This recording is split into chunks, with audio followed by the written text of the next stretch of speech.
The rain is tapping like heavy fingers against thin panes of glass, and the master of this house has again become servant to an unwelcome guest. The windows haven't rattled this way in some time, and the room has remained just as silent in its exile, awaiting a night just like this one. I sit rigidly still at my desk, entranced by the thin water snakes that dance and undulate on the window, and realize that I have awaited this night as well. I'd locked these doors months before, hoping that I wouldn't have to set foot in this room for a very long time. That was the last time I'd seen the storm or my other late-night visitor. Yet I could still smell both beneath the scent of musty books, aged cedar, and pipe tobacco. It lingers in this room like the voices that still echo here, some belonging to a man who'd once been alive and the rest belonging to others who've never drawn breath. My name is Dr. James Campbell, keeper of the 26 ghosts. And I write this as I sit at my desk in a room that was once my study, but is now a shrine to both the dead and to those who only lived in dreams and dark places. All around me I feel the cold carbon eyes staring from their individual 8x11 paper prisons. They knew that their keeper would return to liberate them one day, just the way they'd liberated their former owner, John Chappell. He was free of them all, and they'd been orphaned. Delusions without a madman, left to a man who doesn't want them and doesn't believe in them. If I had my way. If I knew how, I would send them right back into the rain where John found them.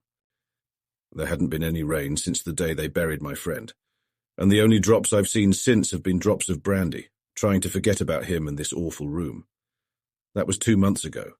2 months without rain, 2 months of undisturbed sleep, and 2 months that the doors to this prison have been locked. A frantic phone call and a darkened, rumbling sky had led me down that long hallway again. I'm not sure which was more persistent, the rain or the widow who won't let me forget those things, and both announced their coming within seconds of one another.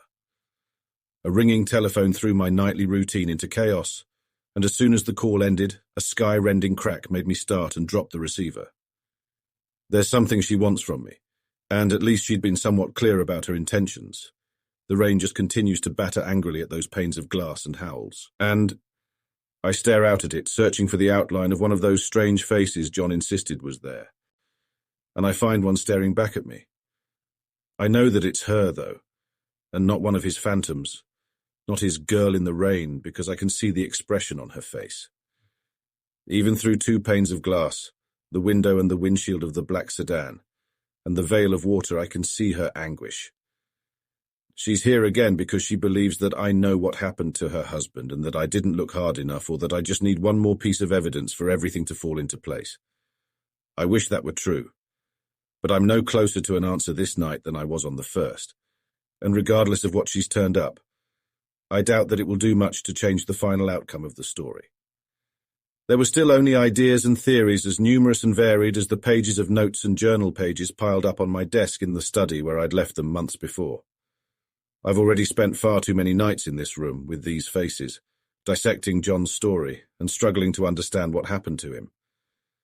I realize that I've been too harsh on the rain, which is only my jailer, and this room, which has been my cell, the true irons about my ankles and my neck, is the story itself. I thought I was finally free of those heavy bonds, but I can feel the slack being drawn up again, twisted in the fingers of a widow and a storm just as relentless, making it difficult to breathe. I pull at the collar of my Oxford, loosing another button as I watch her finally draw courage enough to step from the car. And I realize that no matter what I tell her, she will not listen. I understand that this crusade had begun anew. Journal of James Campbell,